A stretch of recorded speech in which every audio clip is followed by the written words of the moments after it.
ഞാൻ മുള്ളൻകറി വെക്കാൻ പോയേനെ. അപ്പോഴാണ് ഞാനൊരു കാര്യം ഓർത്തു. ഞങ്ങളുടെ നാട്ടിലൊരു ചേച്ചി ഉണ്ടായിരുന്നു. ഞാനൊക്കെ കുഞ്ഞായിരിക്കുമ്പോൾ ഞങ്ങളുടെ വീടിൻ്റെ അടുത്തൊരു ചേച്ചി ഉണ്ടായിരുന്നു. അമ്മ പറഞ്ഞു കേട്ടേക്കണേ, ആ ചേച്ചിയുടെ അച്ഛനെ കല്യാണം കഴിച്ചുകൊണ്ടെന്നാണ്. അപ്പോൾ അമ്മായിയമ്മ മുള്ളൻ മേടിച്ച് വെച്ചിട്ടും പറഞ്ഞ്, മോളെ മുള്ളൻ അടപ്പത്ത് വെച്ച് 3 തുള്ളു ഉള്ളിക്കഴിയുമ്പോൾ ഇറക്കി വെക്കാൻ പറഞ്ഞു. അപ്പം ആ ചേച്ചി വേഗം മീനൊക്കെ വെട്ടിയപ്പോൾ അമ്മായിയമ്മ ഓർത്ത് മരുമോൾക്ക് കറിയൊക്കെ വെക്കാൻ അറിയും എന്ന് വിചാരിച്ചു. എന്നിട്ട് അമ്മായിയമ്മ ചെയ്ത് അയൽവക്കത്ത് വർത്തമാനം പറയാൻ പോയി. പണ്ടത്തെ കാരണന്മാരങ്ങനെയാണല്ലോ, അയൽവക്കത്ത് പോയി വർത്തമാനം പറഞ്ഞിരിക്കുമല്ലോ. ഉച്ചയായപ്പോൾ അമ്മായിയമ്മ തിരിച്ചു വന്നു.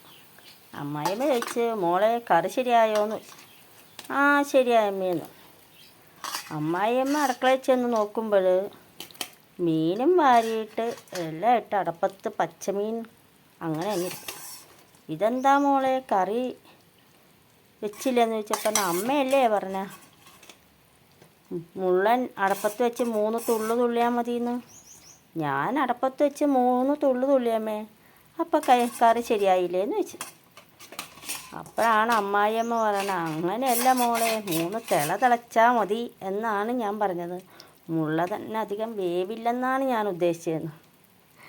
അങ്ങനെ ആ മരുമോളുടെ അവസ്ഥ ഒന്ന് ഓർത്തേക്ക്. പണ്ടത്തെ കൊച്ചുങ്ങൾക്കൊന്നും അറിയില്ലല്ലോ.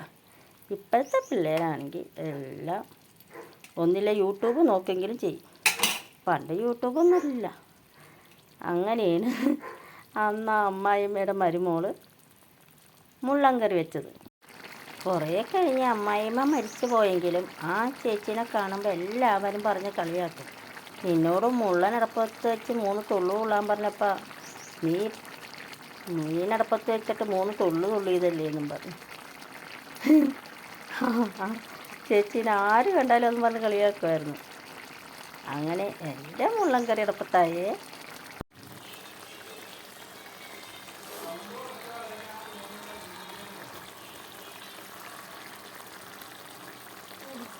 എൻ്റെ അച്ഛനല്ല.